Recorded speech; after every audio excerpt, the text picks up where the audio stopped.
हम सब कलाकार यहाँ पे आए हुए हैं।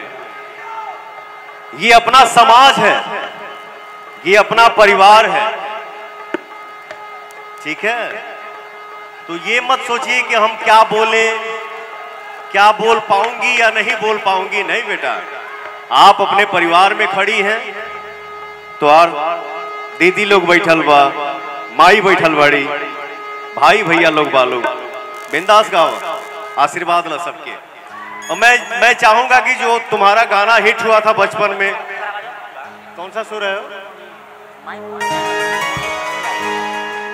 हाँ ये है, लागे ला लागेला निकला गेला निकला गेला। बहुत हिट हुआ था इसका गाना जब ये 6 साल की थी। मैं चाहूंगा कि यही भजन आप अपने परिवार को सुनाइए।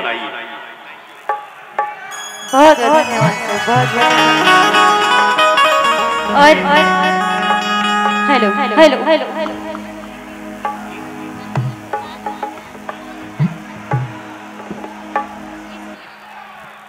हेलो हेलो लागे लागे लागे लागे ये भजन के और 4 चांद ला गई सर के आवाज से। और सबसे पहले ये जो उपस्थित जितना भी हमारे भैया बहन चाची माई लोग उपस्थित बस सबके प्रणाम करत नहीं। एगो जोरदार ताली बजा के हमरा के आशीर्वाद दे दीजिए। और जौन गाना सर कहनी है कि लागेला निक लागेला जो आपका हिट हुआ था वो सुना तो जरूर मैं वही सुनाऊंगी। लागेला निक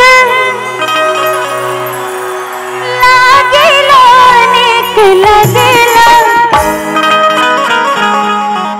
लागेला निक लागेला निक लागेला।